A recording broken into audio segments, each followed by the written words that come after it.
నా పేరు ఆనంద్. నా పేరులో ఆనందం ఉంది కానీ నా జీవితంలో లేదు. ప్రశాంతంగా మందు కూడా తాగలేకపోతున్నాను రా. ఏ అన్నా లివర్లు డ్యామేజ్ అయ్యాయా? టైం బాగాలేదు. ఇకపైన నీకు నచ్చింది కాదు, నాకు నచ్చింది వండుతాను, అదే తినాలి. అర్థమైందా? మీ ఇల్లు ఈ ఇల్లు కదా, ఈ ఇంట్లో నుండి వస్తున్నావేమిటి? ఎందుకు వచ్చావు? చెప్పాను కదా, నేను ఎంతో తేల్చడానికి అని. ఇటు వెళ్తే తాతతో ప్రాబ్లం, ఇటు వెళ్తే బామ్మతో ప్రాబ్లం. ఊరు వెళ్తే 2 రోజులు వచ్చేయాలి, అంతేగాని ఇదే నా పల్లెటూరు అంటూ అక్కడే ఉండిపోకూడదు.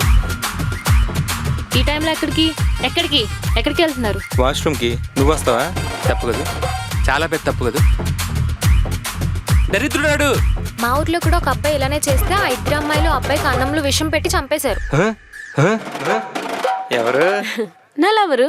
ఏయ్, ఏం మాట్లాడుతున్నావు? నన్ను ఎదురుగుండా పెట్టుకుని వీణులు ఎవరంటావేంటి? పెళ్ళాన్ని లవర్ని ఒకటే దగ్గర చూసినప్పుడు కాళ్ళు కూడా కాదు అన్నీ ఉనుకుతాయి, ఇంక్లూడింగ్ అది కూడా. అవునా అన్న? అన్యాయం చేశానని అందరికీ చెప్పుకుంటున్నావా? నువ్వు నాకేమన్నా ఆస్తులు ఇచ్చావా నీ గురించి అందరికి గొప్పగా చెప్పడానికి? ఈయడానికి ఏం లేదు అక్కడ, మొత్తం ప్యాకెట్లో తగలెట్టాడు మా తాత. ఒక అమ్మాయిని లవ్ చేసి ఇంకో అమ్మాయిని పెళ్ళిలా చేసుకుంటావరా?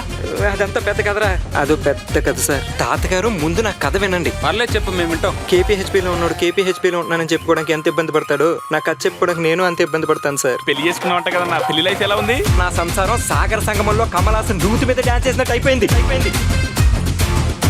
కనీసం మమ్మల్ని పెళ్లికి కూడా పిలవలేదే. నీకు చెప్తామని అనుకున్నాను. భోజనాలు గొప్ప అని చెప్పలేదా? నువ్వు వరిస్తే నువ్వు చేసిన తప్పు ఒప్పు అయిపోదు. తప్పు చేస్తే సర్దిద్దాల్సింది పోయి సంకనాకిస్తారా? మేము ఎంత చెప్పినా వినకుండా వాడే నాకుతున్నాడమ్మా. నువ్వు నా కొడుకే అయ్యుంటే ఖచ్చితంగా చంపేసి ఉండేవాడిని. రాముణ్ణి సీత అర్థం చేసుకుంది కాబట్టి సీత గురించి గొప్పగా చెప్పుకుంటున్నారు. రాధ ప్రేమించిన కృష్ణుణ్ణి అర్థం చేసుకుంది కాబట్టి అంత గొప్ప ప్రేమికురాలిగా చెప్పుకుంటున్నారు.